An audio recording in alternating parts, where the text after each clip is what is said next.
till there are no longer issues, many of them about this triangle: the rise of the modern state, the rise of nationalism and how these two things go together.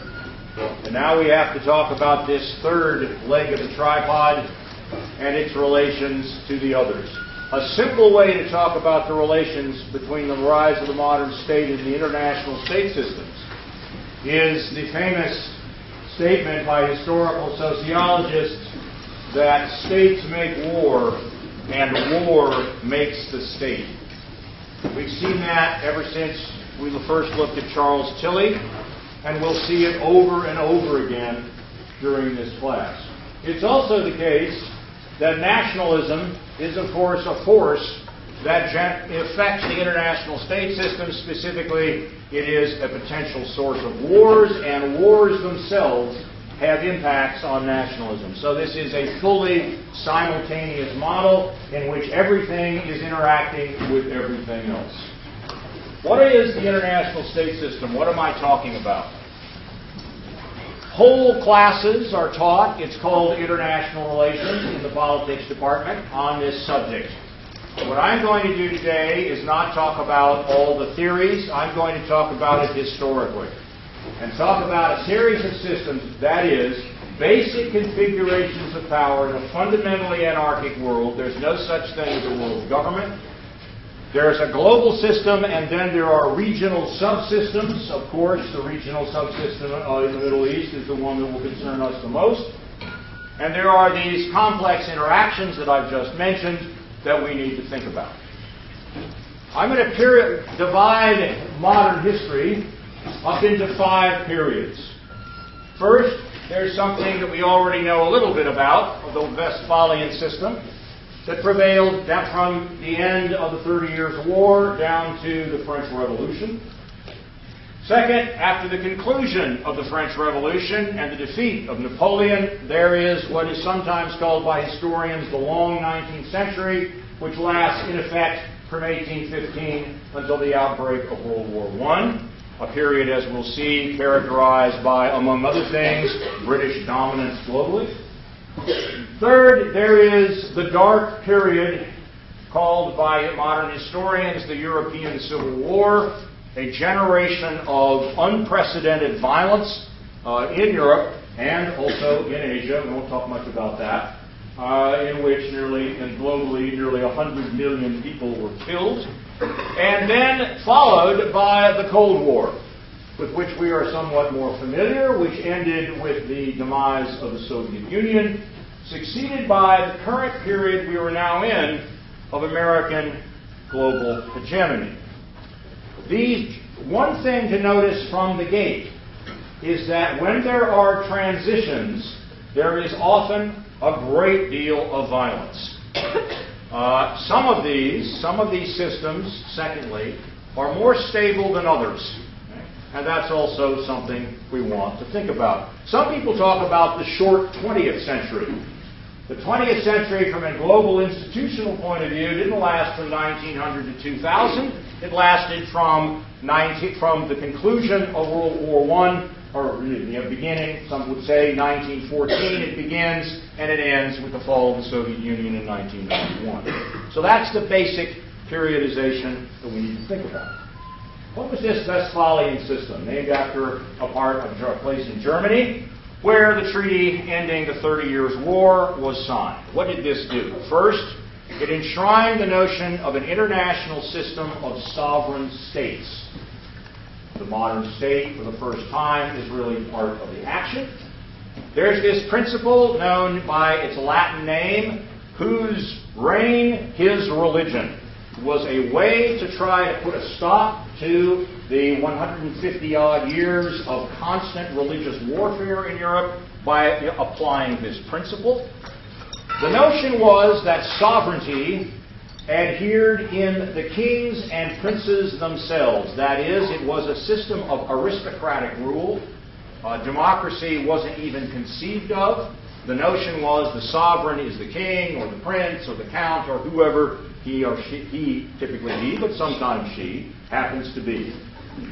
Last, and crucially to its stability, and this will come up over and over again in modern European history, what was happening right in the middle of the continent with Germany was that Germany was fragmented and divided, which helped to foster a balance of power among states called absolutist by historians. Called this not because of their capabilities, but because of their intentions.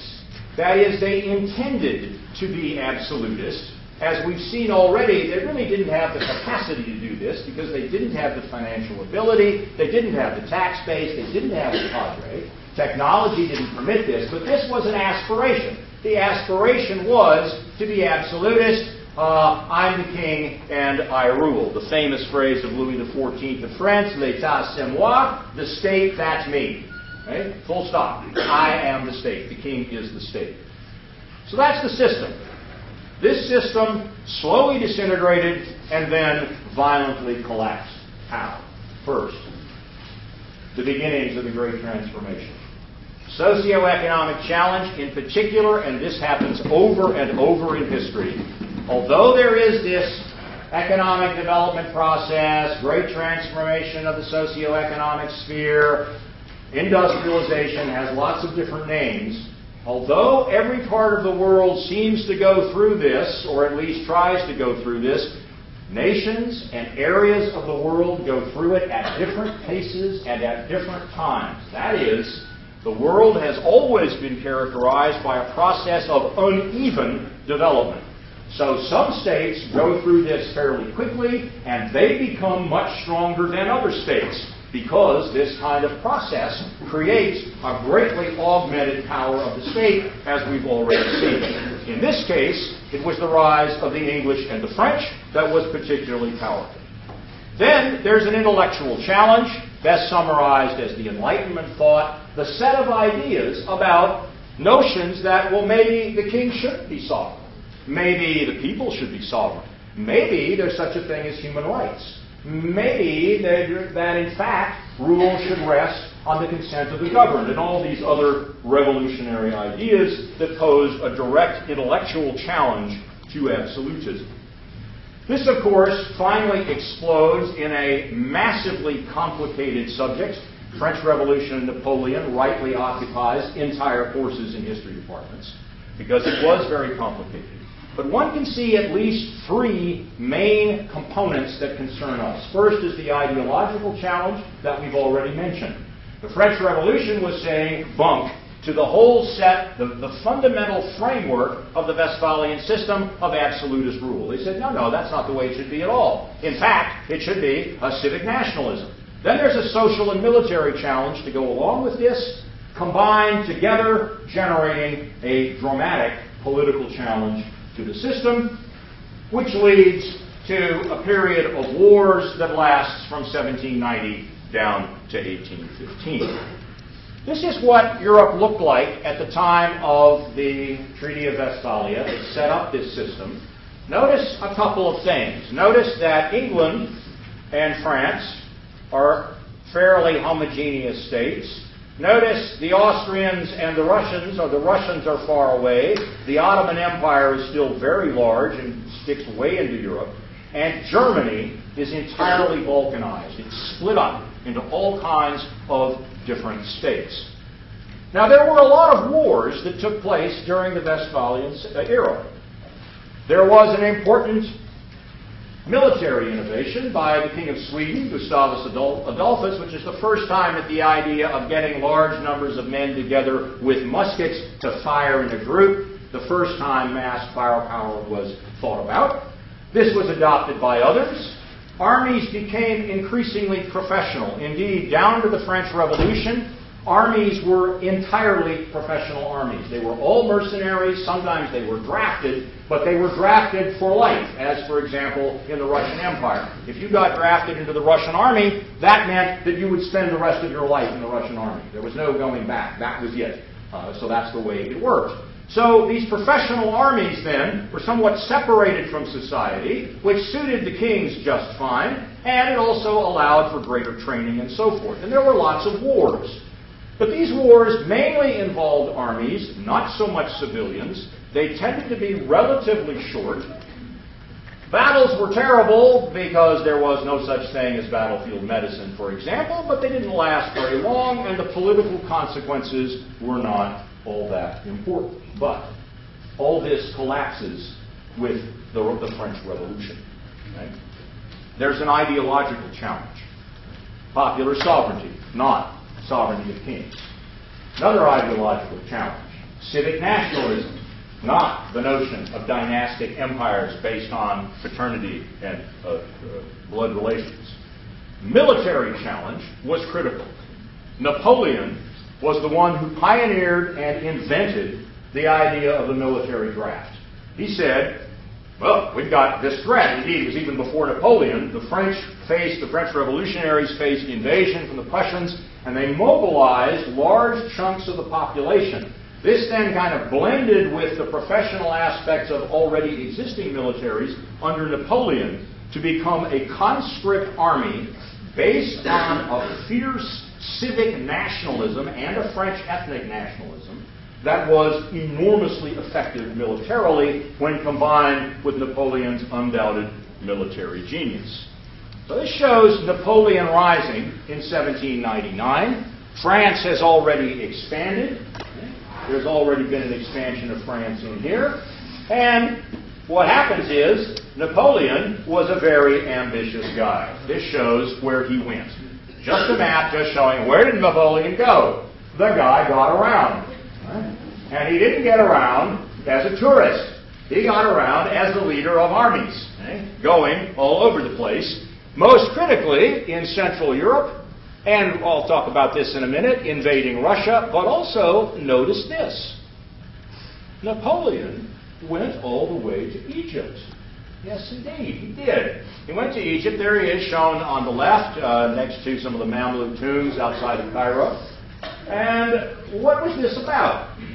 This is the first case in history, alas, not the last case in history, of civic nationalism invading the Middle East. He landed in 1798 with a small army. His aims were strategic. It was directed at the British Empire for reasons we'll talk about in a minute. And he had an ideological aim. So notice this, strategic aim and ideological aim. They claimed to be liberating the Egyptians from oppression. Initially, there was very little opposition. They easily defeated the local Egyptian army, groups called the Mamluks. That was no problem at all. They swept them away. The French were deeply, deeply clueless about everything about Egypt. They knew nothing about the place, nothing about the people, or their religion, their customs, even their language. They knew very little, and soon they were confronted with resistance, rebellions, and an insurgency. Sound familiar? Just like the United States in Iraq. Harry Truman once said, "There is nothing new under the sun except for the history that we don't know." And so there it is. George W. Bush following in the illustrious footsteps of Napoleon Bonaparte. What did Napoleon's Europe look like? Well, he won some very important battles. He defeated the Prussians at Jena. He defeated the Austrians at Austerlitz. And he created an empire. The map shows Spain as part of the empire, but that, of course, is where the word guerrilla comes from, guerrilla, little war, and the Spaniards, lots of Spaniards fought him, and it was a brutal and violent conflict. But it looks like he's conquered most of Europe. And when you conquer a lot, and when you get very powerful, ever since the ancient Greeks, we in the West had known that there is a grave danger to which we typically succumb, and that is the sin of hubris. We think we can do anything, we humans. And Napoleon thought he could do anything. In particular, he thought that it would be a good idea to invade Russia. And so he did. He went all the way. He defeated the Russians just outside of Moscow. He occupied Moscow, which had been evacuated by the Russians, and he burned the city. But you know, occupying very large countries, particularly countries with very difficult climates, can be bad for you. And this graph made in the 19th century. There's a famous guy named Edward Tufte who wrote a great book called The Visual Display of Quantitative Information. And Tufte says this may be the greatest graph ever made. It shows both the two-dimensional space of a conventional map, the lit side, which is shown in going from the border of Russia to Moscow and back. The width of the line shows the number of troops that Napoleon had, and down here there is a temperature gradient showing how, after they began their retreat, the temperature fell steadily. 420,000 French troops and Allied troops crossed the border of Poland into Russia, and only 10,000 came back alive. Nearly all of them died in Russia. Not so much in battles, but through a process of harassment and the winter. As they would retreat, the Cossack regiments, the cavalry regiments, would sort of hang off on the side and then pick off stragglers. And little by little, they and the winter shredded the French army. As a French officer said, every victory is a loss to us.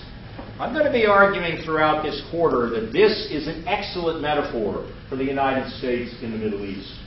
Every victory is a loss to us because we simply don't know what it is that we are doing. This leads us to the second phase of the international state system, which is the long 19th century. Napoleon, of course, is defeated finally and decisively at the Battle of Waterloo in 1815. And to say the least, the King of England, the King of Prussia, the Tsar of Russia, and the Habsburg Emperor were not at all interested in seeing this happen again. So they all got together in the city of Vienna, the Habsburg capital, and crafted a treaty. This is where the Congress of Vienna took place, and they set up deliberately the idea of a balance of power. The notion was, basically, that the absolutist rule would continue. This was depending on just where, guaranteed by either the Prussians or the Austrians or especially the Russians.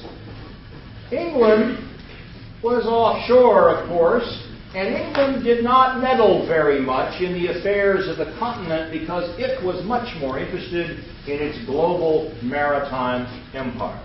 So there was a continental balance of power. This was a creation. It was a deliberate act of statecraft. It was done deliberately as a way to try to avoid wars.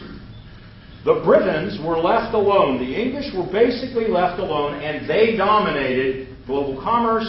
And as we'll see in a moment, India was the linchpin of their empire, which led to certain other things that the British would then do. But this system also slowly, beginning really by the 1860s, begins to disintegrate. The states are formed, nationalism rises, industrialization proceeds, not just in England, but in new competitor areas.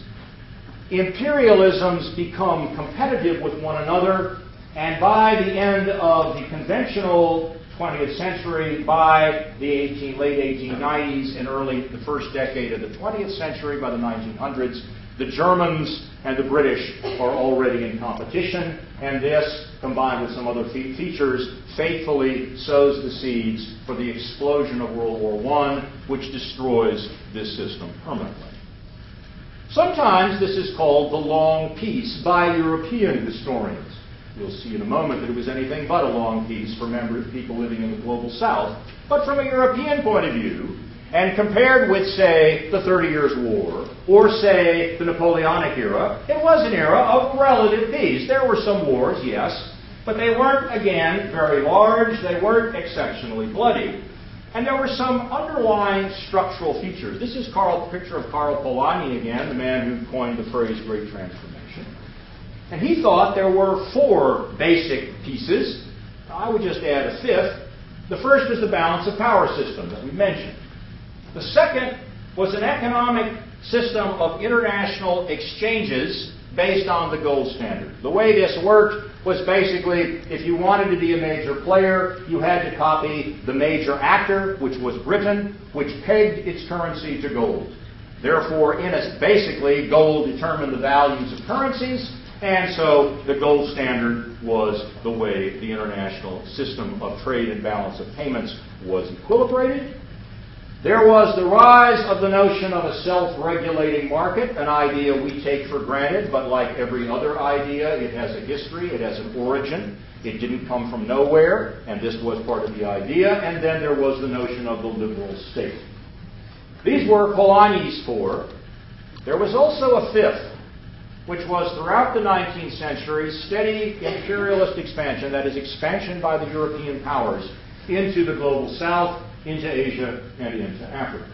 So this is what Europe looked like after the Congress of Vienna.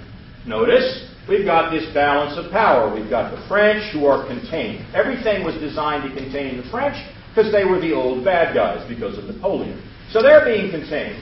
The Russians are very powerful, so are the Austrians. And notice, Germany, although somewhat more consolidated, there's some more consolidation of states that has taken place, it's still divided. Divisions in Germany, arguably, were one of the critical components maintaining the balance of power in Europe. This is one of the reasons that long ago, shortly after the end of the Jurassic period, when I was a college student, and I took a course on international relations from a professor who was about to leave to go to Washington named Henry Kissinger. Kissinger said that it was the consolidation of Germany that completely destabilized the whole thing. That was the key. A little bit of a monocausal mind there, but nevertheless, it mattered a lot. What happened to British hegemony? Well, it was huge. And it gradually declines because that's the nature of uneven development. It is in the nature of things, it is in the nature of the great transformation that it takes place unevenly because it is driven by all these specific, conjunctural, contingent features.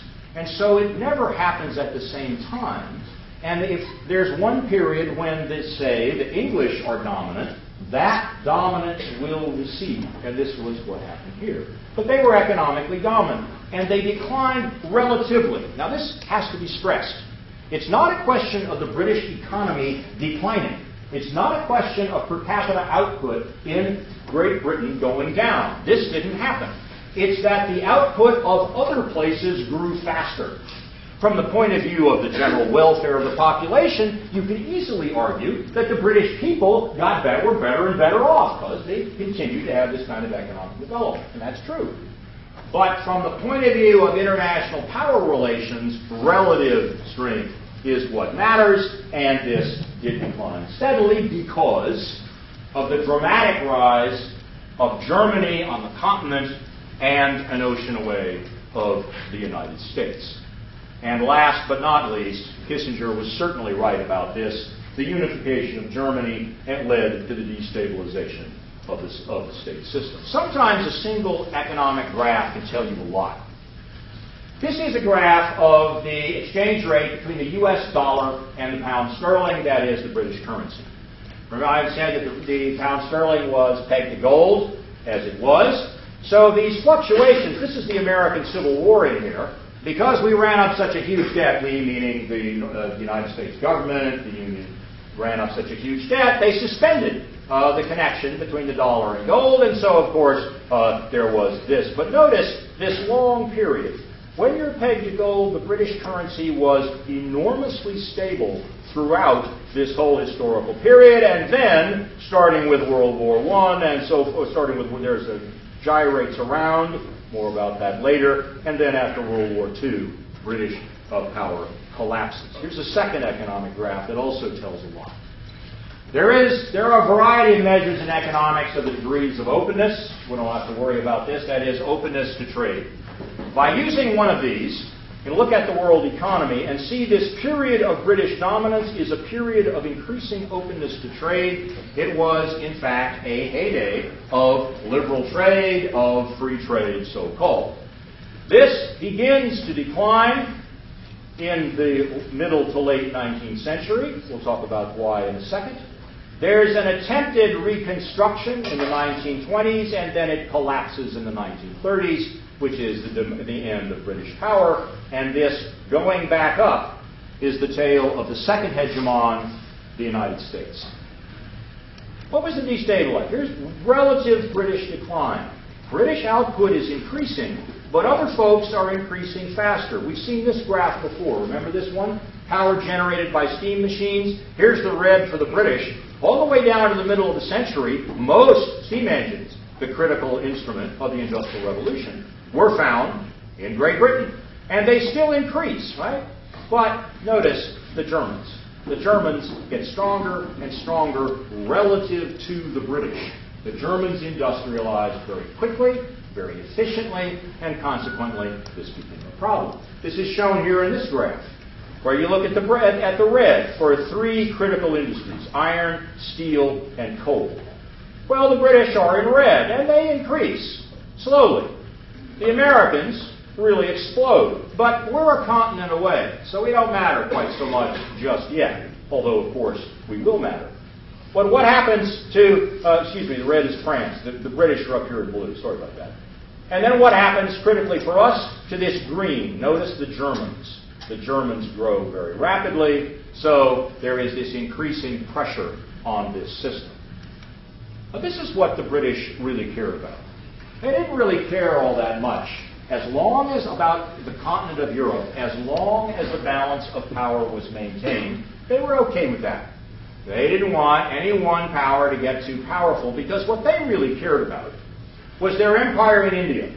They cared about their Indian empire, indeed, and they also cared about it in part because, for many reasons, both ideological but also economic.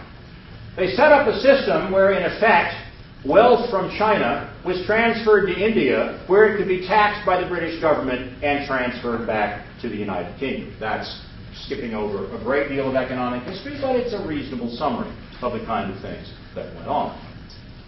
The British also would develop then, as humans do, an ideological commitment to this set of interests. Interests and ideas always work together. So with this set of ideas, they became committed to the defense of the Indian Empire. Well, what did that mean? India, after all, is not close to the United Kingdom. This meant trade routes. And it meant you had to make sure that no other folks would mess with this. So little by little, the British expand into areas where they think it would be useful in order to maintain the, as they used to call it, the link to India. We will see after World War I, this is the beginning, combined with oil, the beginning of trouble in Iraq, way back to then. What happened to Germany? Well, you probably know. Germany gets unified under the leadership of the Prussian state. This had massive consequences for German history and therefore for European history. Why? Because the Prussian state, although they had elections, yes, although they had political parties, was a fundamentally and deeply undemocratic polity because of the power of the Prussian army, rooted in the officer corps, which in turn was rooted in a class of men called Junkers, who were the big landlords in the eastern part of Germany. These men were deeply conservative, not to say reactionary politically. They were deeply militarist. They became nationalistic over time, and they were the people who dominated the state. Their leader was Otto von Bismarck, who was a brilliant politician and who did a lot of things. For example, one of the things he did was he is the creator of the modern European welfare state. Why did he do this? He did this because he faced political competition from the Social Democratic Party of Germany, a kind of socialist party of workers and other people, and they were clamoring for some kind of benefits to industrialization.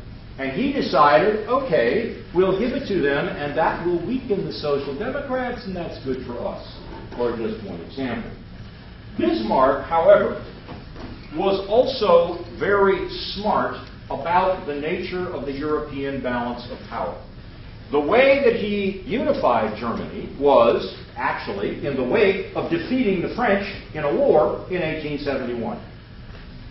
Having done this, he knew that the French would always be opposing him. So he was always going to have an enemy to the west. They were also very worried about the Russian Empire. The Russian Empire was very large.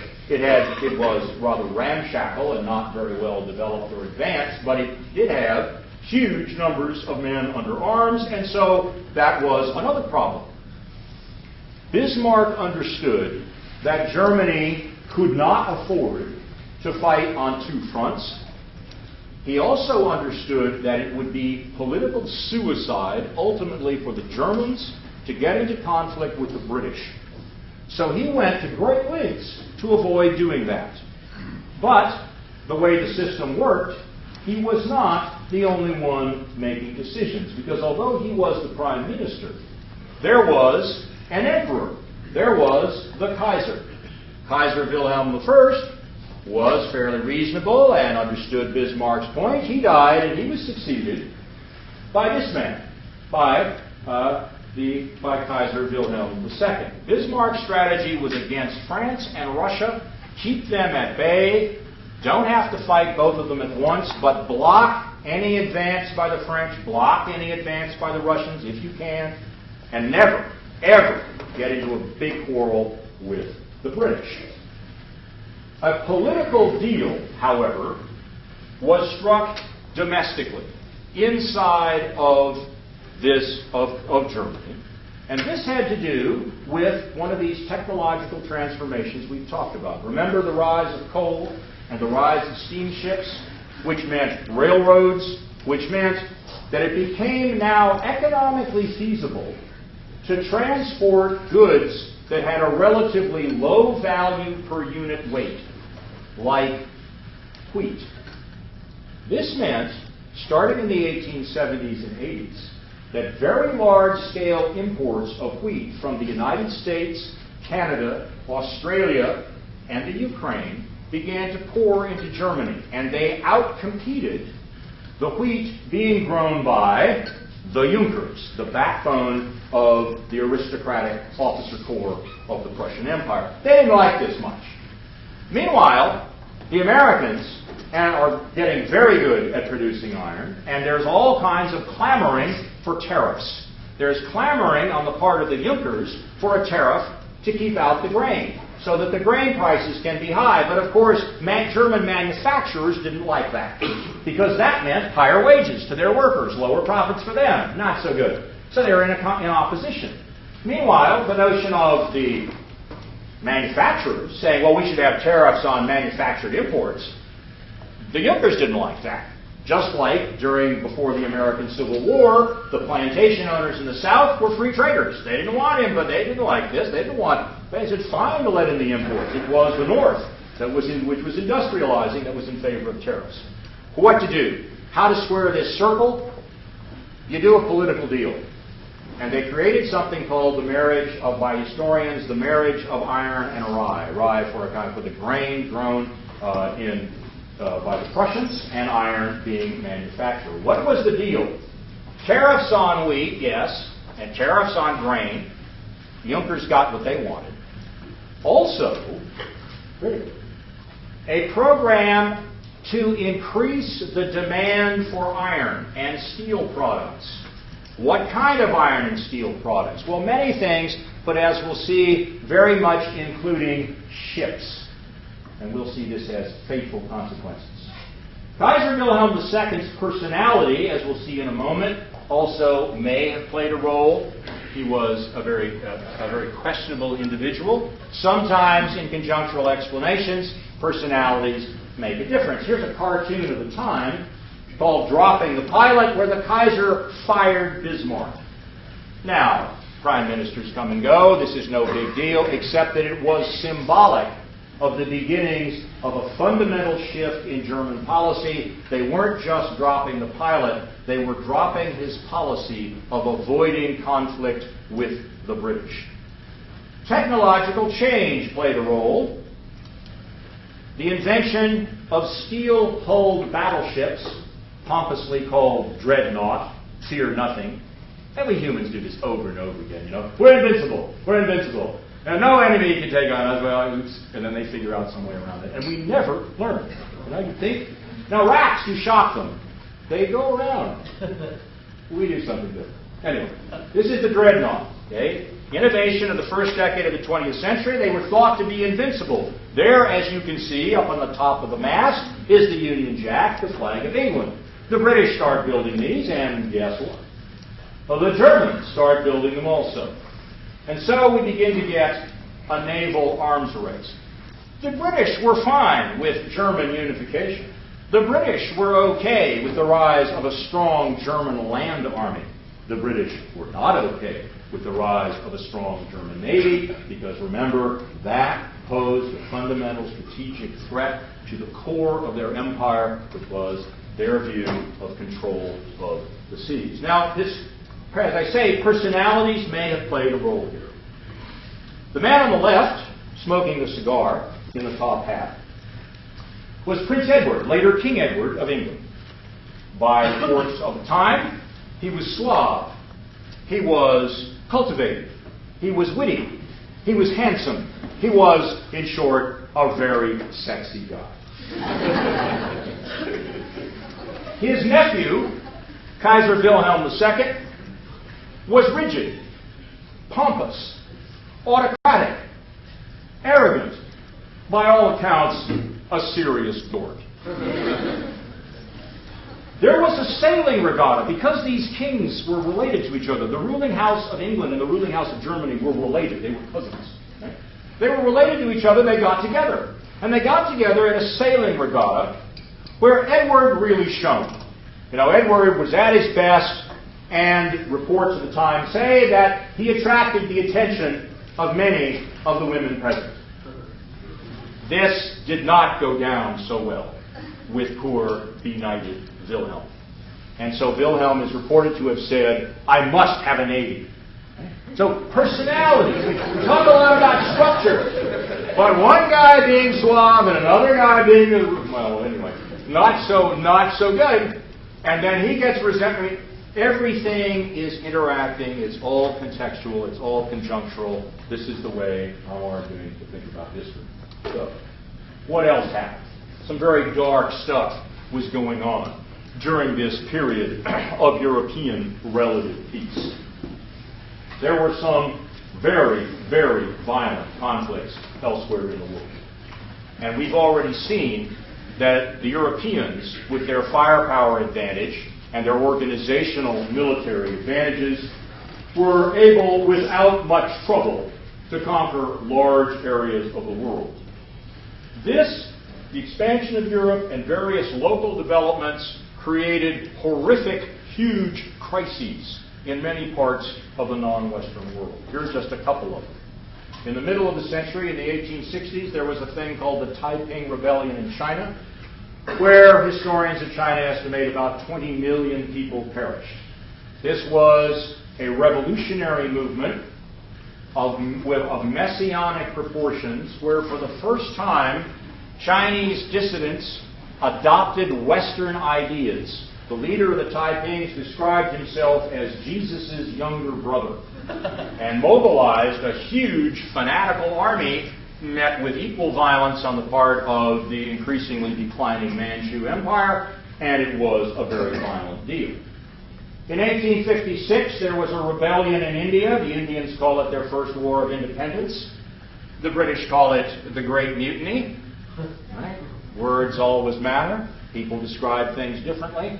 There is a wonderful book about this, recently published in the last several years, by a man named William Dalrymple, called The Last Mogul. What he does is he relies on archives which inexplicably had never been touched in Delhi. He reads Urdu, so he was able to read a lot of these. And he points out, among other things, the striking parallels between the way that fanatics on both sides helped create the disaster. Fanatics on the British side in the form of evangelical Protestant missionaries stimulating a variety of very hardline Muslim reaction on the other. And Dalrymple is not shy to draw out the implications for us today. Algeria was another mess, and the Congo, nobody knows then or now how many people died in the Congo under the reign of King Leopold, who was one of the greediest men in the 19th century. But estimates of around 50% of the population are reasonable. So this was a very, very violent era for countries that were outside of Europe. One thing that destabilizes this system is competitive imperialisms. You've got lots of different imperialisms struggling with each other. Notice, for future reference in just a couple of slides, this place of Southwest Africa, which was a German colony. The Germans came late. They didn't get very many colonies, but since the British and the Germans are already beginning to square off over the issue of navies, any source of conflict exacerbates the other sources. And so this becomes a problem. What were the consequences of what's the significance of these colonial wars? Well, first, as I say, they fostered European rivalries. They stimulated, to put it mildly, profound resentment by non-Europeans. The Taipings were finally defeated by the Manchus, aided by, however, a British expeditionary force, which burned a whole series of beautiful artifacts in the Summer Palace outside of Beijing. We'll never know exactly the losses there. These things get remembered. People remember these kinds of things, and they're not very impressed. And the techniques of mass murder, of genocide, that later came in such a ghastly form to Europe during World War II were pioneered in colonial wars. Indeed, the first genocide of the 20th century took place in Southwest Africa, now Namibia. There were people there called the Hereros and Namas. It became a German colony. There were rebellions. The rebels were defeated and driven into the desert, and then they were deliberately, this was not an accidental, this was not collateral damage, this was deliberate policy. They were starved, their wells were poisoned, and nobody knows, but a good guess is 50 to 70% of one ethnic group and about half of the other died. This is the statement of the German military commander. Notice the areas. The proclamation that I,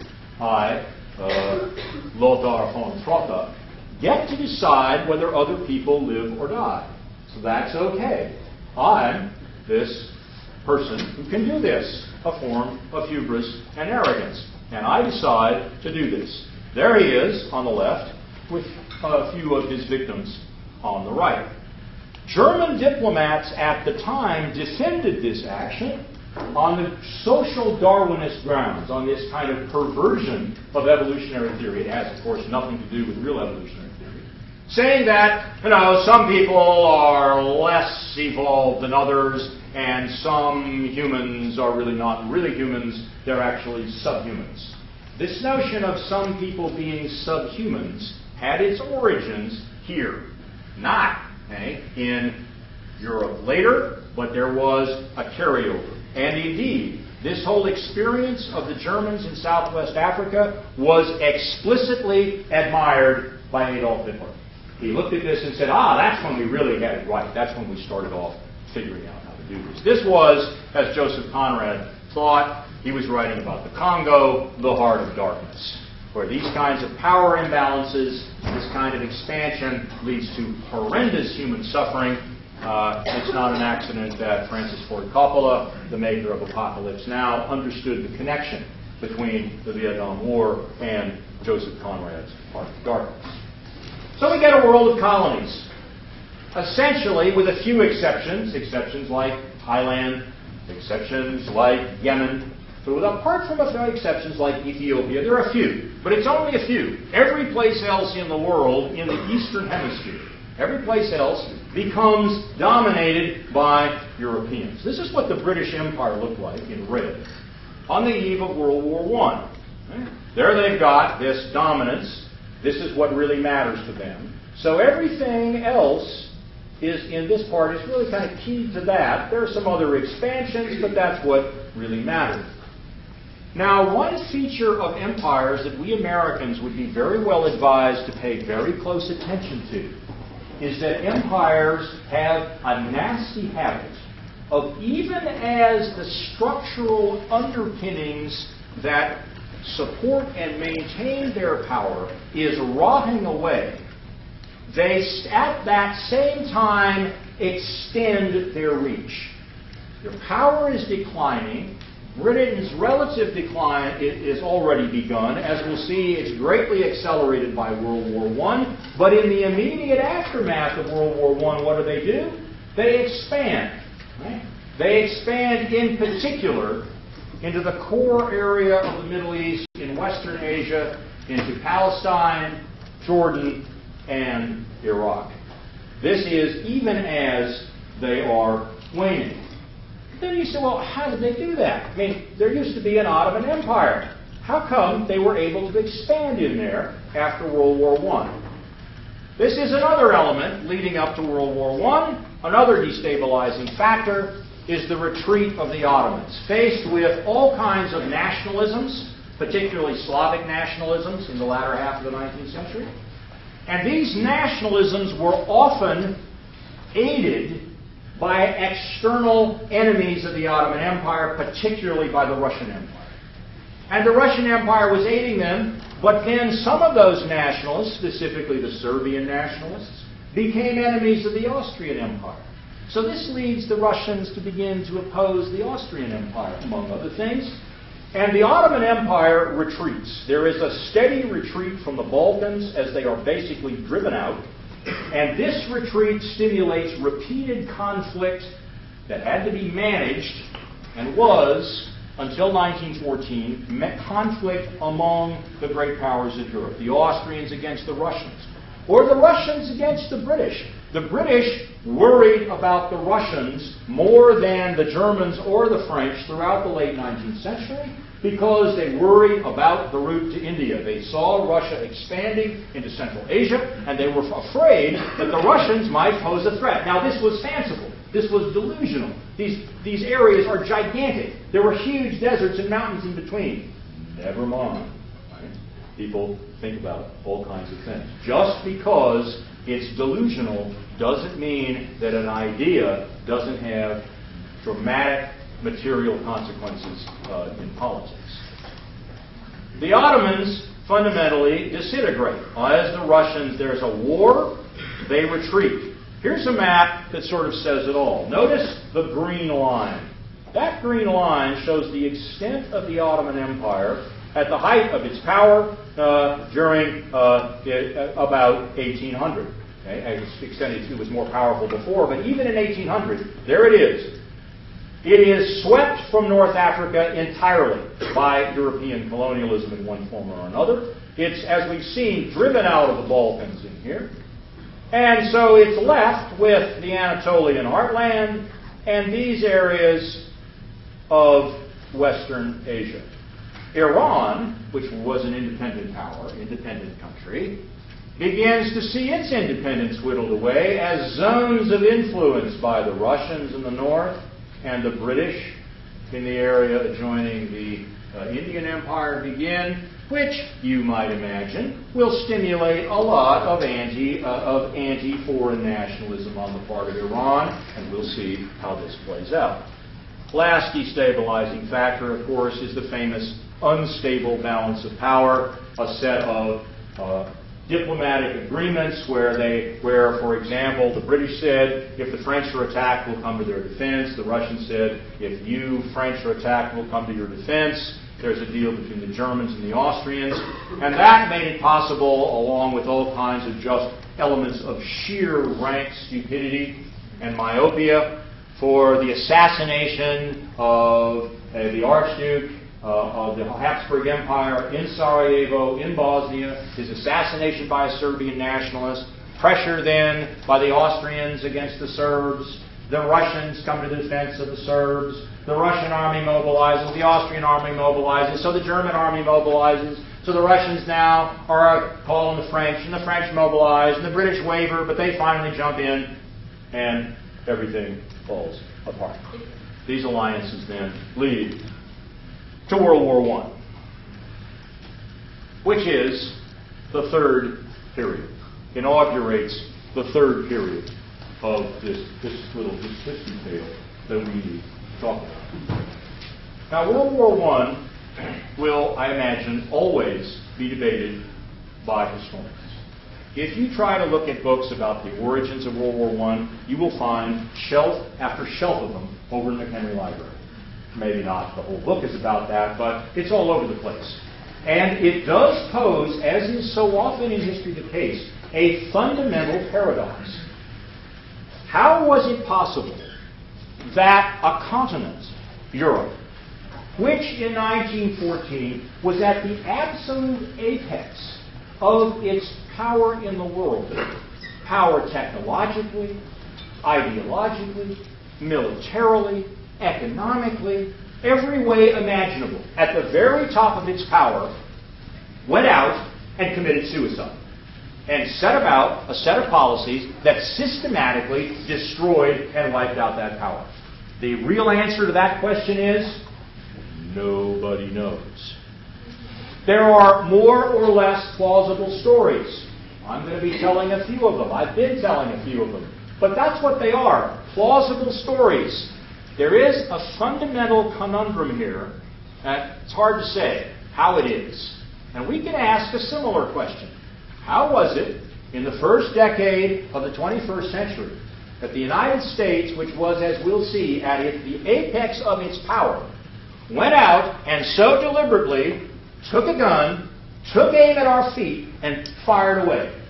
Why do we inflict this kind of stuff on us? Well, again, there are plausible stories, but there's an interesting kind of parallel here of what happened. World War I, of course, was a horrendous conflict. 20 million people died. Its consequences are still with us. The past is not dead. It is not even past. The Bolshevik Revolution was a direct outcome of World War I. The Treaty of Versailles, which concluded World War I, led to two things that will concern us. One, mandates. We'll talk about that in a minute. That's the system of European governance in West Asia. It also, of course, combined with the trauma of World War I, led to a profound rage on the part of the Germans, which led to revanchism, a French word that means you want to get your own back. Nothing is as dangerous as humiliated people bent on revenge. It also, according to many economic historians, is fundamental in explaining the Great Depression. It's not the only part of the explanation. But the failure of international cooperation in international monetary and trade policy is, most experts think, one of the critical components of why the Great Depression was great. There was going to be a world recession, probably. But how did it turn into such a dramatic unraveling? Economic nationalism helped. All of this, of course, sets the stage for World War II, which is even worse. Nobody knows how many people died. 72 million is a reasonable guess. The trenches, of course, were a hellhole. People fought and died for months at a time over several hundred yards of completely devastated landscape. It was a nightmare. 10 million soldiers roughly died, and maybe 11 million or so civilians. Here's one guess of the relative weight. Notice more soldiers died than civilians, but still a lot of civilians died. Another thing to note about this is we know a fair amount about casualties on the Western Front. We know much less about casualties on the Eastern Front, that is, between with the Russians, and we know even less than that about total casualties in the Ottoman Empire and the famine in Iran. We'll talk about that later in the class. So what happens? We get Europe in 1925. We have the Soviet Union. We have an angry Germany. the Habsburg Empire and the Russian Empire both disintegrated under the pressure of World War I. They simply disappeared. I could argue the Russian Empire was replaced by another kind of empire, but it's a really different kind of empire. It's a modernizing empire. It's the Soviet Union. The dictatorship of the Communist Party of the Soviet Union is not the same as the Romanov dynasty, to put it mildly. The Balkans fly apart, and that's what happened there. What about the Ottoman Empire? What happened to them? And we care a lot about this from the point of view, of course, of the Middle East. Unlike the Habsburg and the Romanovs, this empire did not disintegrate. It was militarily defeated. And then the Allies attempted to impose on the Turks something very similar to what they successfully imposed on the Germans. And they failed. And this will matter to us. The Ottoman government was overthrown by Turkish nationalists, ethnic nationalists, under the leadership of this man. His name was Mustafa Kemal. He then became known as Ataturk. And he is widely and properly regarded as the founder of the modern Turkish state.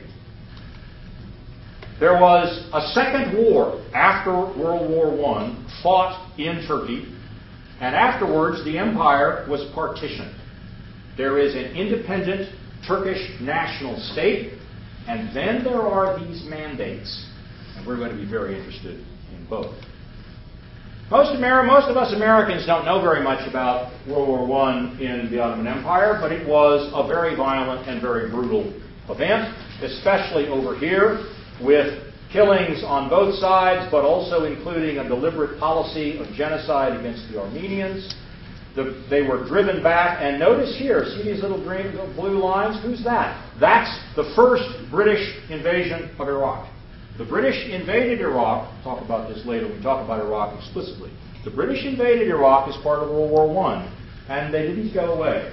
They came and they stayed. So that's what they did. That's the thing. Now, this is what the Allies wanted to do to Turkey. This was their idea. They said, look, they had two men, Sykes and Picot, a British diplomat and a French diplomat. And they said, well, look, we're going to create these zones of influence. Basically, read colonies. We're going to have a British zone over here. We're going to have the British down here in the red zone. Right? That's Iraq. There'll be some interesting reasons why the British were so interested in this.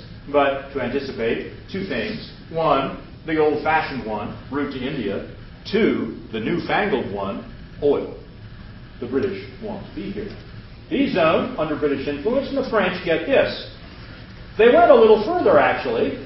They said, really, this is what the Allies want. They set up a treaty in 1920, named after a city where they thought they were going to be able to impose this, and said, well, you Turks get this. This will become an independent Armenia. Here are the British in Iraq, the French in Syria. French will be here, British here. Italians get this. Greece gets to annex the blue parts. International zone here. And the Turks said, forget it. And they went to war. And this is what the Turks managed to force the Allies to accept. So there was what the Turks called their War of Independence, in which they crushed the Greek army, they drove out the British and French forces and Italian forces, and then they got this territory. Because, unsurprisingly, remember, we talked about the Turks, what were they? Ethnic nationalists. And there are a lot of people in Turkey who spoke Greek. And remember, language becomes the basis of identification. So if you spoke Turkish, you were a Turk. If you spoke Greek, you were a Greek. And there was a massive population exchange that took place in which Greeks who had lived in this region for 3,000 years were kicked out, and Turks, people speaking Turkish who were typically Muslims, who lived in Greece, were also expelled. Maybe a little over 1 million Greeks kicked out, and nearly 400,000 Turks. So very large transfers of populations, part of the influence of nationalist ideologies. So that's what happened with Turkey. And at this point, Turkey will, in a sense, not play much of a role in modern Middle Eastern history, although it will be alive in the United States during the Cold War, and that will matter. But it's only very recently, under the current leadership in Ankara, that you're beginning to see history reassert itself, and the Turkish national interest being conceived as being part of Middle Eastern politics again. What were these mandates created by the League of Nations? They created an explicitly racist category of nations. There were three kinds. There were nations ready for self-government. That is, former areas of the Austro-Hungarian Empire. Okay?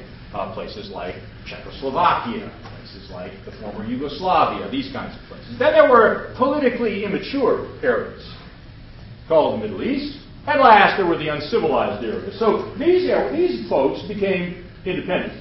These folks remained colonies. And these folks were a funny, weird kind of political hybrid, where they were colonies in practice, but not exactly colonies in principle. And there was some measure of autonomy for local political elites who didn't at all like the constraints that were being imposed upon them. And as we'll see, this, combined with the rise of nationalism, further developments, will be deeply destabilizing to the population of that part of the world. So here we have colonialism's high tide. Notice this area of mandates. Since right around in there where I'm moving the cursor is where about 2/3 of all the petroleum on the planet is. And we know how unstable the world is, that part of the world is.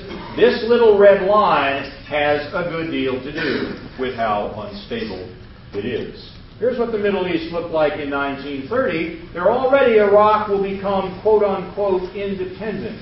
But because of this mandate structure, there's this tension of, well, what does independence exactly mean? What do the British still have troops there? What can those troops do? Where can they go? What decisions can they make? Who makes those decisions?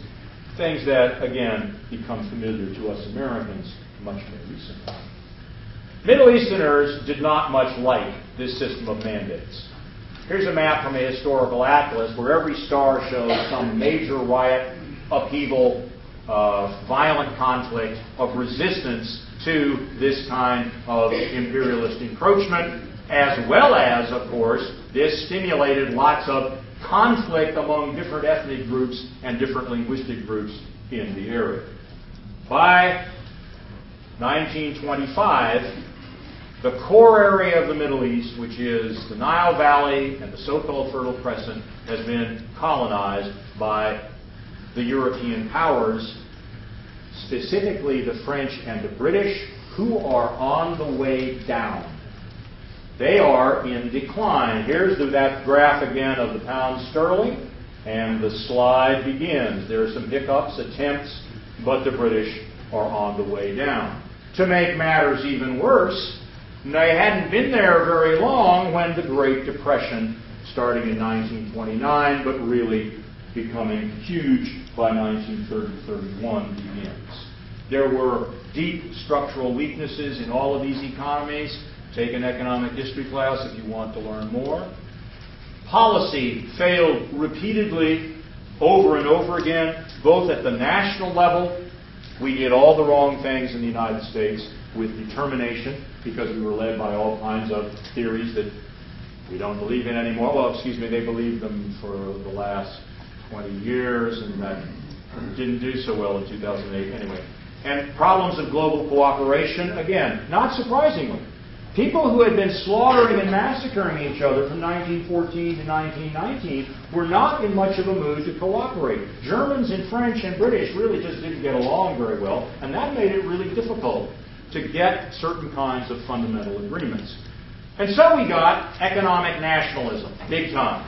These two men are called Mr. Smoot and Mr. Hawley, one a senator, one a member of the House of Representatives, passed the infamous Smoot-Hawley tariff, which was a huge sort of set of tariff barriers that helped accelerate the decline of the international economy. Tariffs were levied, trade zones were created.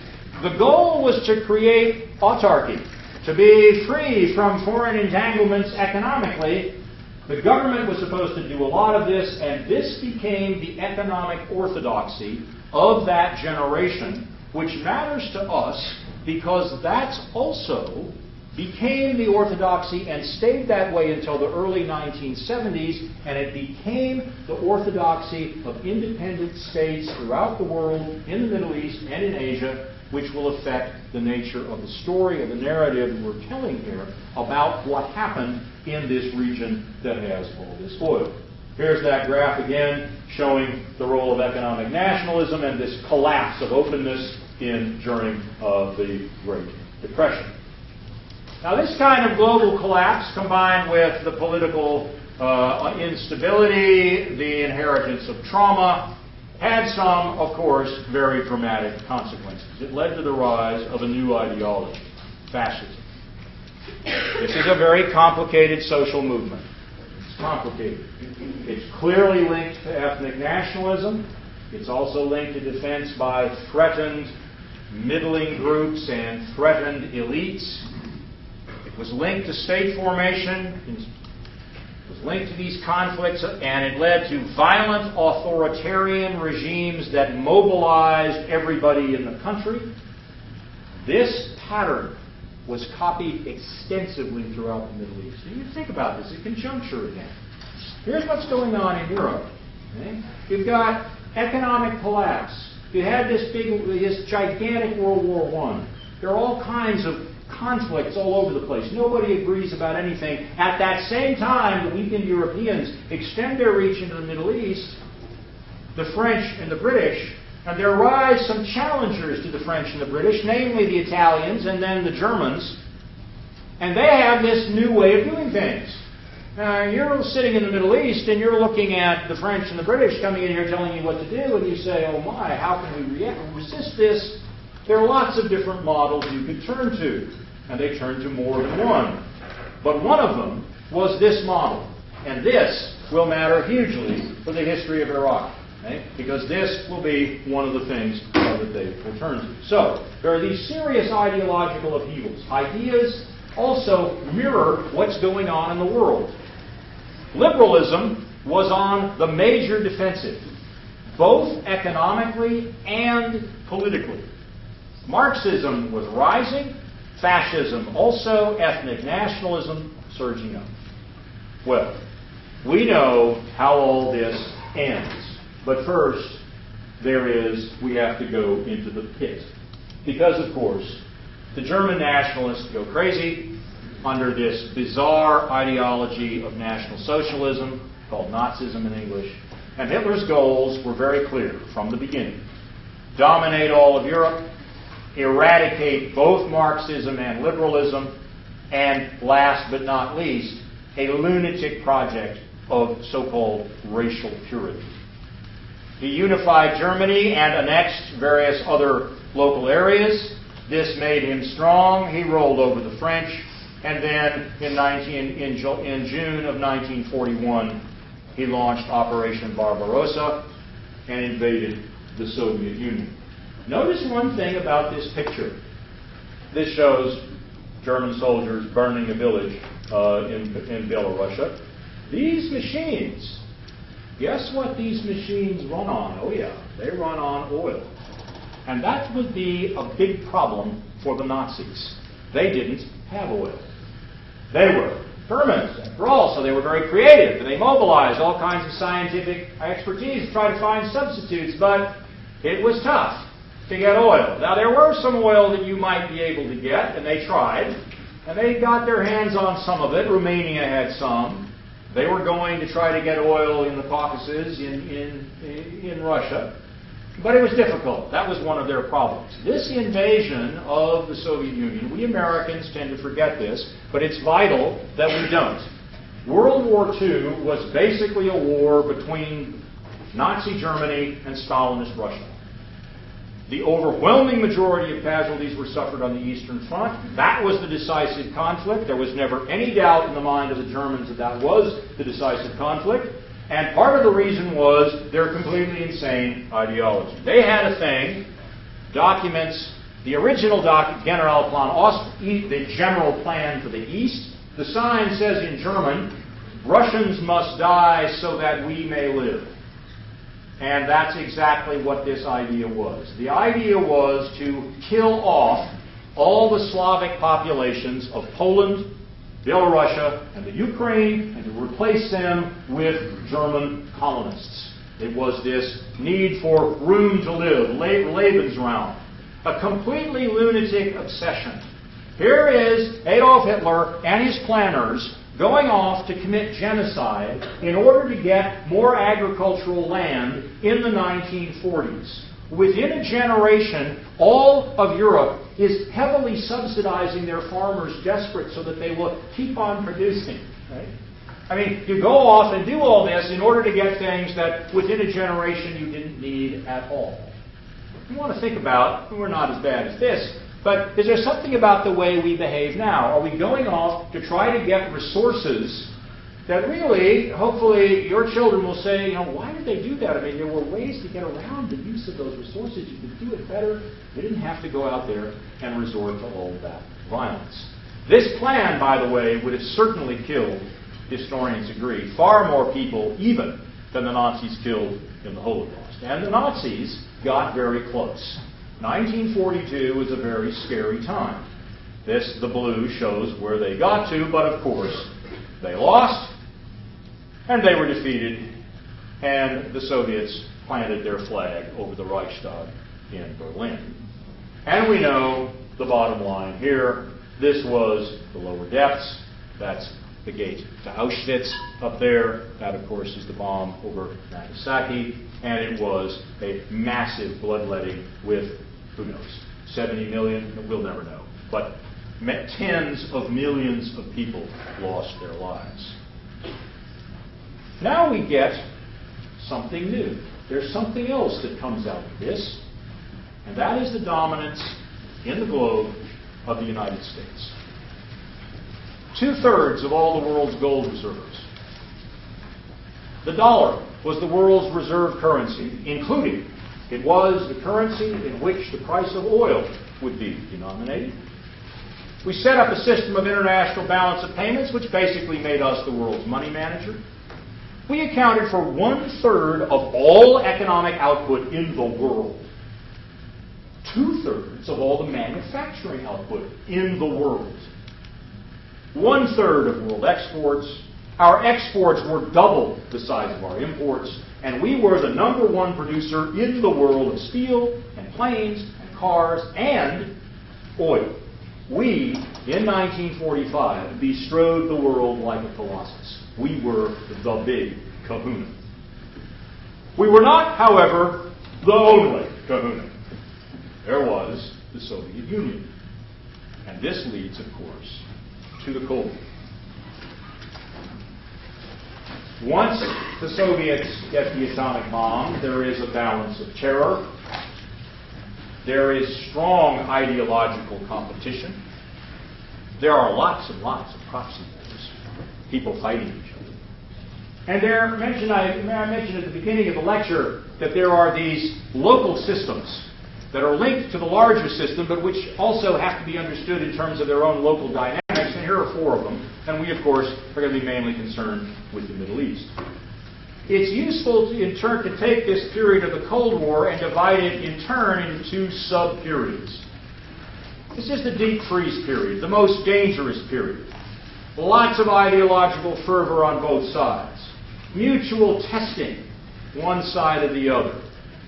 One being the building of the Berlin Wall in 1961. This ultimately leads to the most dangerous moment in the history of humanity, which was the Cuban Missile Crisis, which, as we'll see in a subsequent lecture, the human race almost killed itself. We almost did ourselves in through miscalculation, had it not been for a little bit of wisdom here and there, in just the right place, at just the right time, something really, really awful might have happened.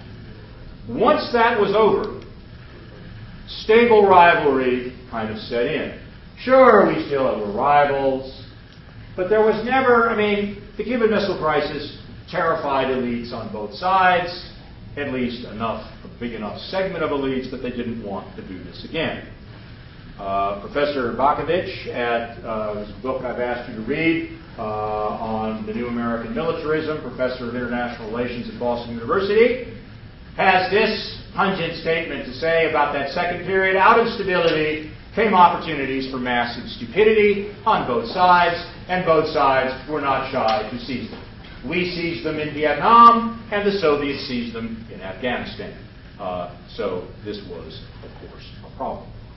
Now this Cold War, just like this period, the international state system, we know over and over again that these state systems interact with nationalism.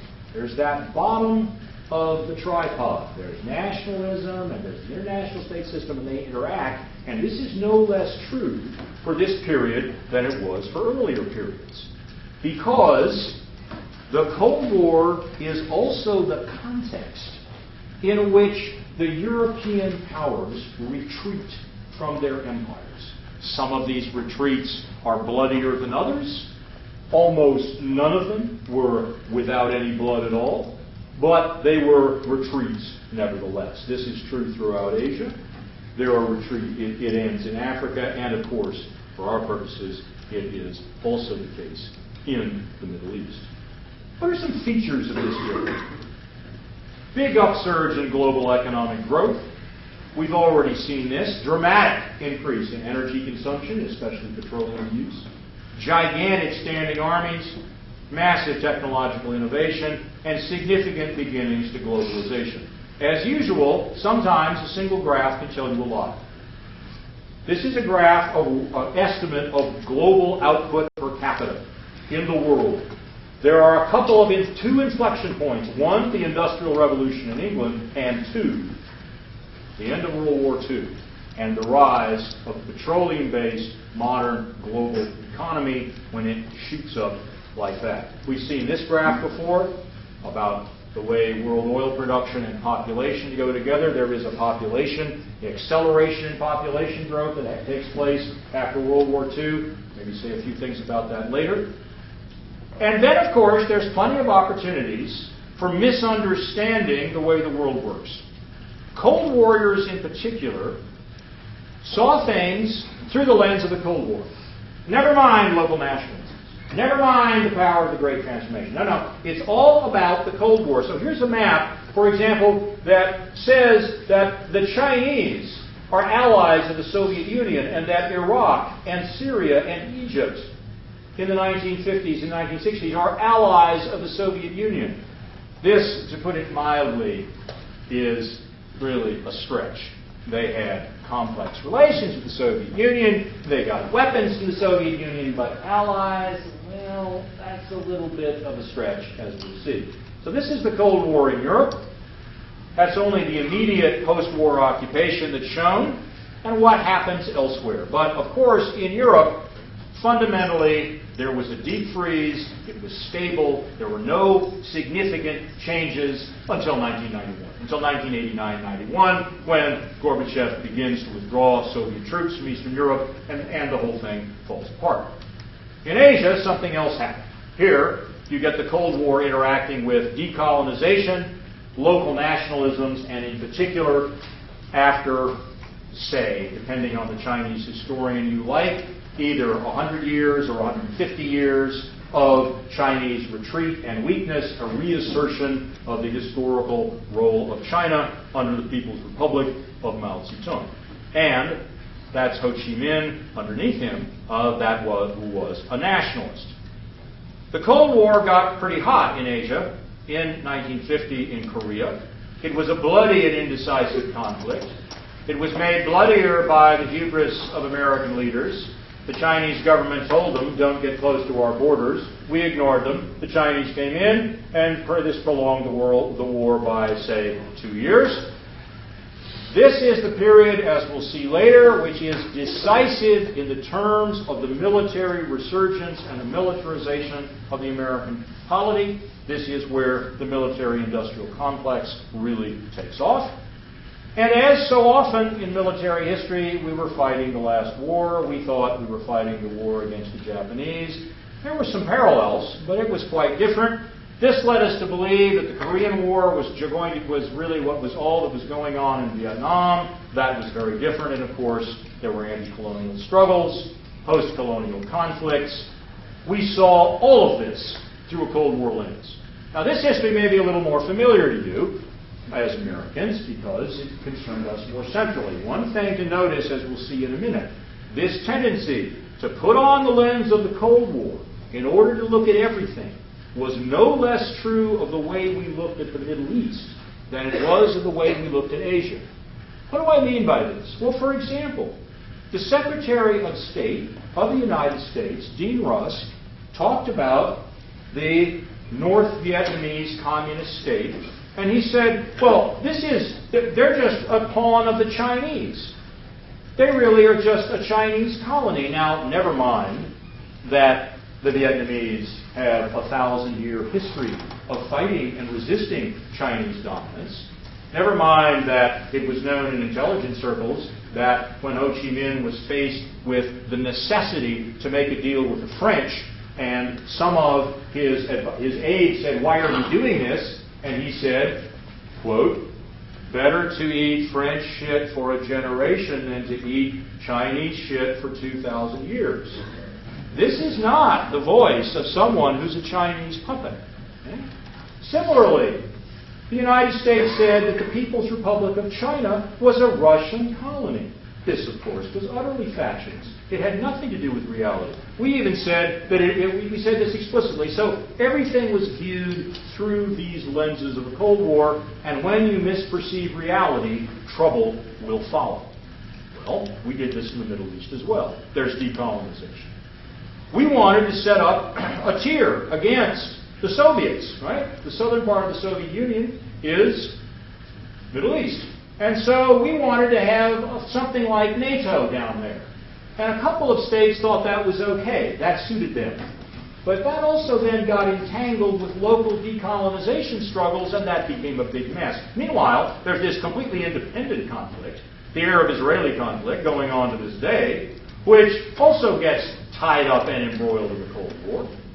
There's a Cold War, that I'll talk about in a moment, between major ideologies in the Arab world. There's the rise of a completely independent ideology of political Islam. And we see all of this as if it was commies versus us, Soviets versus Americans. And this was a fatal mistake. And oil is interwoven throughout all of it. So that's another part of the dimensions of what we have to understand. This is the way it looked to Cold Warriors, right? The blue are our friends, the red are our enemies. The red are those dreadful allies of the Soviets, which was not exactly true. Here's an example.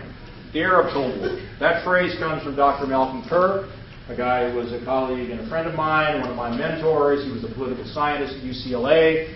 He became the president of the American University in Beirut, and he was shot and killed during the Civil War by an assassin on the campus of the American University in Beirut. And he talked about the Arab Civil War.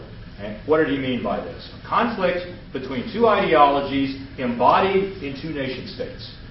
First, Arab nationalism, which really takes off. It had been going on for some time elsewhere. We'll talk about that and talk about Iraq. But in 1948, with the formation of the State of Israel, there is this in which the Egyptians participated. They were humiliated. There's a lot of local domestic conflict against the British and an internal struggle leading to a coup by a set of officers led by a man named Gamal Abdel Nasser.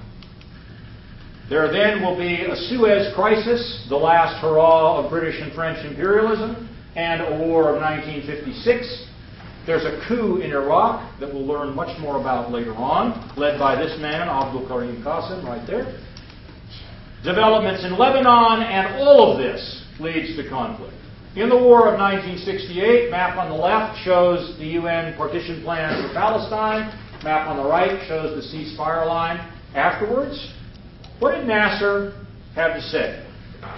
Again, there's an intersection here of these two great games, both the great transformation, economic development and structural change, and this process of state formation and nationalism in a particular context of an international state system.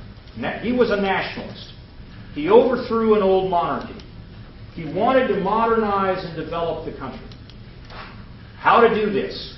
One key, he believed, was to build a new, bigger dam on the Nile down in the south of the country in Aswan. There had already been one dam there built by the British. He wanted to build a bigger one. But he also, as a nationalist, didn't want to join this central treaty organization, this NATO clone that the U.S. was trying to set up against the Soviets. That meant he couldn't get weapons from the United States, so he turned to the Soviet Union. It was a purely pragmatic thing. He wanted guns, we wouldn't sell them to him, so he got them from someplace else, and that then confirmed our view that he was a communist, which he was not. He was busily torturing and throwing communists in jail. We blocked the World Bank loan. He turned to the Soviets for assistance with the dam. But where was he going to get the money? He nationalized the Suez Canal, and he took over the canal, which until then was run by a European company. And this led to a coordinated British, French, Israeli attack in 1956. There's the dam itself. Aswan is down here, shows where it is. And what happened? Well, British and French paratroopers landed here. The Israelis swept across the Sinai. And that would have been what it would have been except for the action by President Eisenhower. Eisenhower thought this was a really bad idea. He was furious that he hadn't been informed. He was really angry with both the French and the British and the Israelis, and he told them so, and he said, look, we're the United States. You can't just go around doing this. Get out. And he helped broker the withdrawal of the Israelis back to this ceasefire line of 1948, and he helped get the British and the French out as well. The British Prime Minister at the time, a man named Sir Anthony Eden, he was the last one to believe that Britain still had global power, and he was the first to confront a crisis which proved beyond any doubt that it did not. Americans need to think about this, because we are not immune to the same kinds of things that happened to the British. It is possible. There are many differences, of course. Nothing is ever the same in history. And yet, there are some interesting similarities in the way in which the British, even as their structural power is eroding, continue to grasp and pretend that the good old days are still true. So one element of this Arab Cold War was this rise of Nasser. Another element is a revolution in Iraq. Now, I'm going to talk a lot more about this when I give a couple of lectures just about Iraq. But basically, to cut to the chase here, there's a pro-Western monarchy which is overthrown very violently. Essentially, very little in Iraqi politics in modern history happens without violence, and this was no exception. There's a new regime of this man, Abdul Karim Qasim. He was part Shia, part Sunni, and he was also the Iraqi Communist Party, was very strong and a strong supporter of him. Many of the Shia who tended to be dispossessed and discriminated against in Iraq were friendly to the Iraqi Communist Party. So, of course, given that in Washington we saw everything through Cold War lenses, this alarmed us. He was overthrown in the 1963. There's considerable evidence that we helped out. There was a CIA helped this coup. And for the first time, a certain individual makes his debut on the historical stage, a hitman named Saddam Hussein. Saddam got his start as an assassin. He tried to kill Qasim. He failed. He had to flee to Cairo, his only experience outside of the country. But there was an attempt, and that was his beginning. So there's regional conflict all over the place, and the U.S. is there. Nasser is saying, I'm a nationalist. It's a little bit like the French Revolution, where the French revolutionaries and Napoleon are proclaiming a different basis for the legitimacy of the state. Right? Popular sovereignty, Declaration of Human Rights, not this old-fashioned kingly rule. Well, something similar was going on in the Arab world. Nasser was a nationalist, an Arab ethnic nationalist and a modernizer, and was also talking about mobilization and people should have they should be able to have economic rights and so on. This is very different from the ideology of the Kingdom of Saudi Arabia, which, as we'll see later, was deeply traditional. rooted firmly in a particular interpretation of Islam, an extremely austere interpretation of Islam. And this put them at loggerheads, and they even fought a shooting war in Yemen. Right? Nasser sent troops. There was a fight down there. Nasser sent troops down there. So Nasser and the Saudis are squaring off. We don't like Nasser because we think of things in Cold War terms. Nasser turns to the Russians, and we're kind of moving towards 1968. 1967.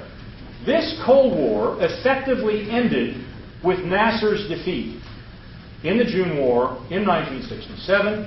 He died shortly thereafter. This, together with developments in the oil business, leads to a huge rise in the influence of the Kingdom of Saudi Arabia, with all that this will imply that we'll talk about later. Now, the first time the United States went in militarily into the Middle East directly was not in Iraq. We at least had the sense then to stay out of Yemen, but we did go in to another very complicated country, namely Lebanon. This was so-called Operation Blue Bat. It was the first direct large-scale use of U.S. troops. Fortunately not the last. This was a kind of clueless in Beirut kind of story.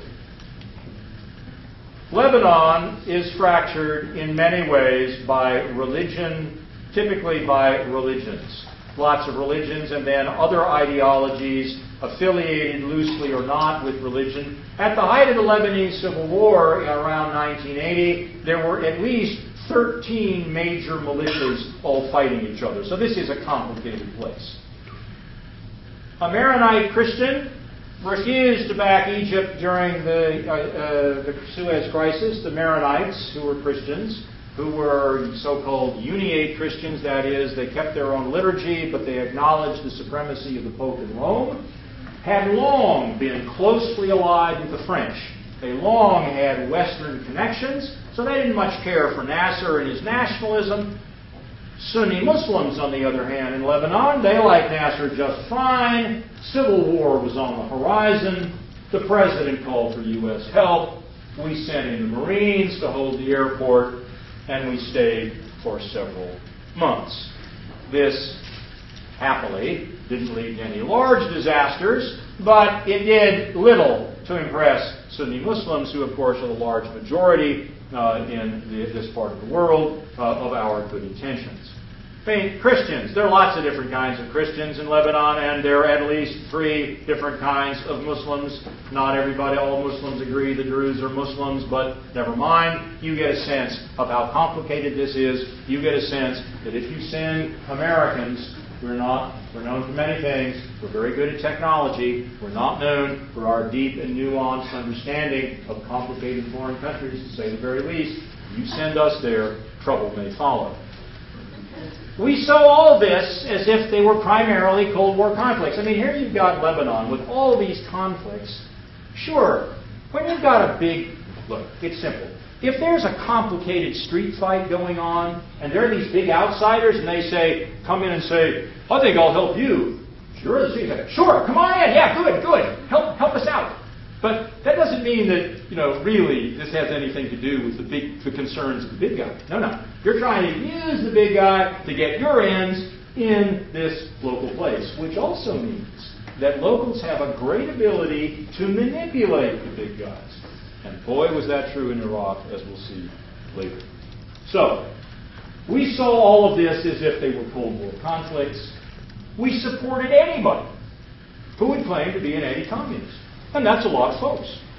This includes Saddam Hussein with his semi-fascist Ba'ath Party, Renaissance Party, so-called. On the one side, including his staunch Islamic conservatives like the rulers of Saudi Arabia and Kuwait. All of them. They're anti-communist, we're all for them. Anybody who's an anti-communist, we're for, so we're supporting everyone, even though a lot of these folks really don't like each other one bit. Okay? So that, again, adds to the difficulties. Then there's the earthquake of the June War of 1967. I don't have time to talk about all the origins and causes of this, but its consequences are fundamental. We're living with those consequences to this day. It had 3 different fronts. The Israeli army swept across the Sinai and occupied the Sinai Peninsula. They defeated, after fierce fighting, the Syrian army and took over the Golan Heights. And last but hardly least, they occupied what's called the West Bank. This really mattered a lot and matters down to the present. Nothing quite like humiliating people to generate rage. And this rage remains. If you look at the statements of Osama bin Laden in the 1990s, you will find him angry about a number of things. But included in his list of grievances is the Israeli occupation of the West Bank and American support of Israelis. The past is not dead. It is not even past. It also meant the end, really, effectively, of at least the momentum that up until then had been behind the ideology of Arab nationalism. That means that other ideologies will rise to take their place. This is a crucial point to understand the modern Middle East. If people are in the throes of the Great Transformation, and if people have been defeated and humiliated and want to reassert what they regard as what belongs to them, and if one ideology that had been furnishing the way people thought about this fails, this doesn't mean that those people then accept the way things are. It means they turn to some other ideology. Look, well, that didn't work, so what else can work? And one of the things that will work, will be the ideology of political Islam. And when this is also fostered by a nation state, the Kingdom of Saudi Arabia. They were prepared, although after 67 the Arabs said, okay, we're going to get guns, but the Egyptians had a plan. The plan was attack Israel, start a new war, not because you think you're really going to win, but because you think you'll force the Americans to make them get out of the Sinai Peninsula. And although it didn't work out exactly as they planned, in large part it did. Ultimately, it was successful from an Egyptian nationalist perspective. We, of course, had no idea about any of this. Now, if Nasser lost the Arab Civil War, who won? This guy. Faisal ibn Abdulaziz al Saud, the king of Saudi Arabia in that period. He adhered to, we'll talk more about the Wahhabi brand of Islam. What are the implications? He is an anti-communist. He's anti-Arab nationalism. He's anti-Zionist. He's a pan-Islamist. And under his leadership, among others, the global oil business will be transformed. The transformation of the oil business, which is the next section of our class, we will see cannot be understood apart from the dynamics of the international state system, including what happens in this regional system, particularly in 1973 and after. So this is the winner of the Arab Cold War. Now, the Cold War was cold some places. It wasn't so cold in other places. It wasn't cold in Angola. It wasn't cold in Mozambique, in the Horn of Africa, in Central America, in Nicaragua, and in El Salvador. There were 5 Arab-Israeli wars. There were 3 wars between India and Pakistan. The most brutal of them all was the Iran-Iraq War, in which at least 1 million troops died. And last but hardly least, there was Afghanistan. This is what the capital city, Kabul, looked like in 1991. It was in ruins. So the Cold War, again, it's a little bit like talking about the long 19th century as a century of peace. Well, yes, in Europe, but not elsewhere. And the same thing is true for the Cold War. It's true there was no, thank God, major war between the United States and the Soviet Union, which of course would have been a nuclear war and we wouldn't be here. But this doesn't mean that the stability at the core of the system hardly implies lack of very considerable violence elsewhere in the system, and so it proved. Here's a South Asian intellectual of your generation who sums it up very neatly. The Cold War was cold only for the rich and privileged places on the planet. Well, of course, all of these systems change. everything always changes, and the Cold War system also ends. The Soviet Union disintegrates. We then go on a bender, an ideological bender. I was in Washington in the early 90s, and I confess that I got a little bit, I was tippling in the bars too. And the bender was this notion that, wow, we're so strong, we can do anything we want. Wow, we have all this ability to remake the world. All of that old American messianism really went on steroids. We'll talk about this dog that did not bark in a minute. And there's a continued demise of our empire of production. Remember at the beginning of the lecture, at the beginning of the discussion of the Cold War era, that list of things of American dominance? All of that, particularly in productive sectors, is going down. But of course, we're consuming more and more, and the empire of production, as one historian has put it, was replaced by an empire of consumption. Now what's this?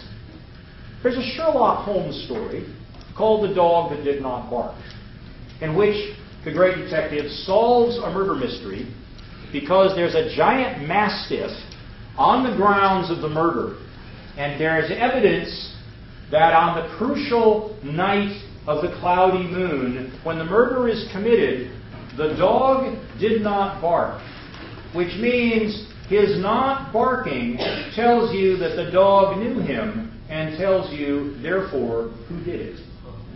The dog that did not bark, things that don't happen, sometimes can tell you a lot and can provide the clue to a mystery.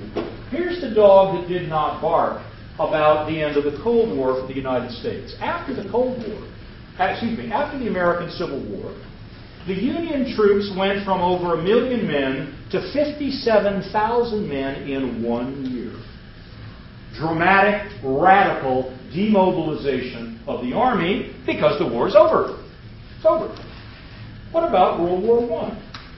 There, the number of troops at the height of the war, nearly 3 million, falls down to just over 1/10 of that in 2 years. What happened after World War II?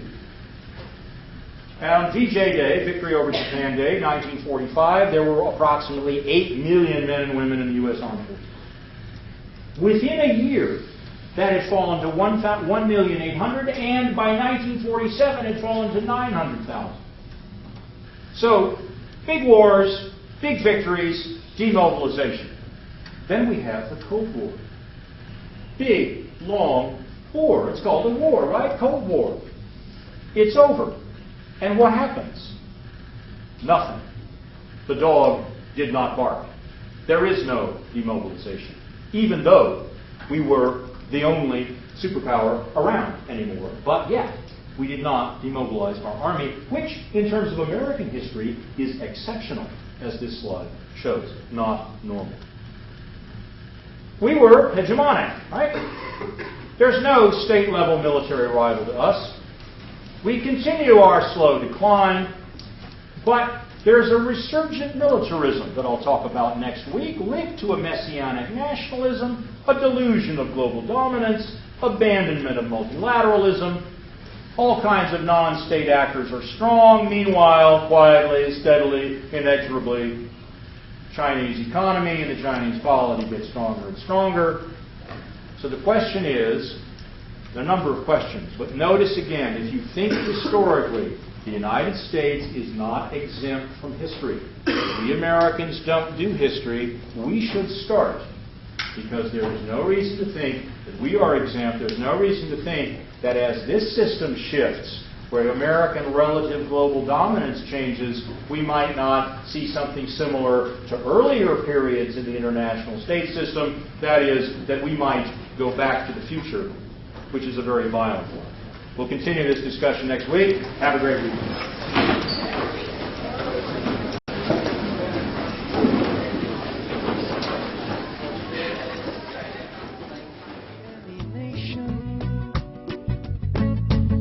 Until the color of man's skin is of no more significance than the color of his eyes.